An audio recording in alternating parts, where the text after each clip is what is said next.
Ng'ennaku z'omwezi 13 omwezi ogw'omunaana ekibuga Bukwiri kyayuugumye ng'omwana ow'obuwala Edith ayanjula mwana munne Ivan eri bazadde be. Omukolo guno gwayindidde mu kibuga ky'e Bukwiri, kino nno nga kisangibwa mu Butemba constituency mu Kyankwanzi district. Omukolo gwatandise nga munyuvu ddala anti okuva ku makya buli service provider yabadde yeetala nga kuno kutadde n'aba Focus TV abaakutte omukolo guno ku bifaananyi wamu ne vidiyo. Baakedde ku mukolo ssaawa zaagenze okuwera 2 nga baatuuse dda ku mukolo guno. Omukolo gwatambulira ddala bulungi ng'era mwana muwala Edith yeetegese bulungi okulaba ng'omukolo gwe gumunyumira. Yayambadde engoye ez'enjawulo okuli engatto ne jewelries agendera ku mikolo egyo egyeteekeddwateekeddwa obulungi. Zabadde ziweranga ssaawa 7 ez'omutuntu, Edith n'afuluma mu nnyumba omulundi ogusooka ng'ayambadde yenna ng'anekaanekanye, era Ivan yagenze omukubako eriiso erisooka nga ddala laba omwana ow'obuwala azze okumwanjula.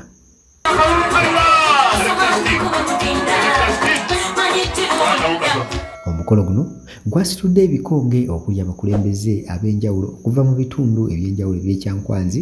Ogenda ofunire emirembe ate kumanya obulungi empisa zo. Ekisembayo ndi Ssaalongo.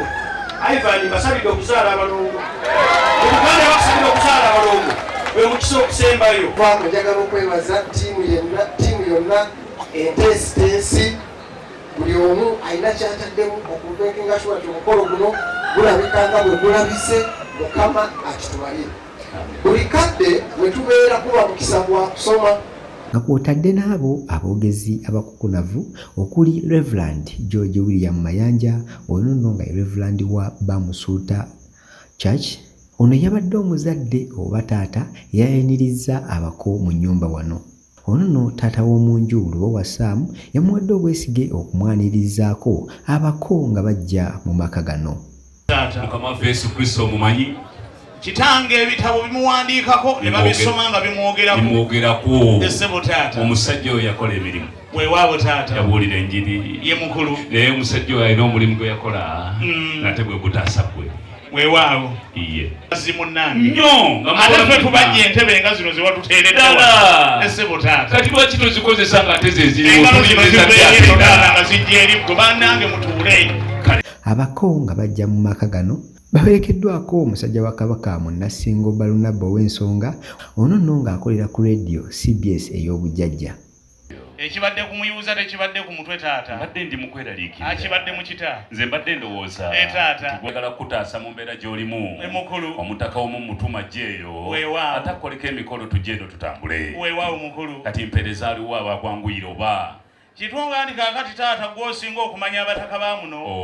Yinza okugamba ow'ebugemagema kagema. Mpulira. Ng'ate gw'olina mulala. Kale nno mu nteekateeka ya wano. Weewaawo taata. Okubanga Obuganda buladde. Ye mukulu. Tenga jjajja wa Buganda Nazzikuno yasinga okukola omulimu omunene. Weewaawo. Kale jjajjaffe Mugema. Mukulu. Katumuyite. Kale mukulu. Kubanga yalina abazzukulu. Taata. Abasomera e Bugema. Enewaffe zinaabangalo. Kino nno kyaweesezza omukolo guno ekitiibwa anti ddala abalambisi b'omukolo guno babadde bamanyi ekye bakola. Focus TV yakutte omukolo guno okuva we gwatandikidde mpaka ku nkomerero. Nze Ade Wilberforce Kimuyanja ebifa mu community wano ku Focus TV yange. Ivan nze bigi taliwo wulire engalo eziba mu nte. Ati omwana omuto jangu ya kusubscribinga ku Focus TV yange bingi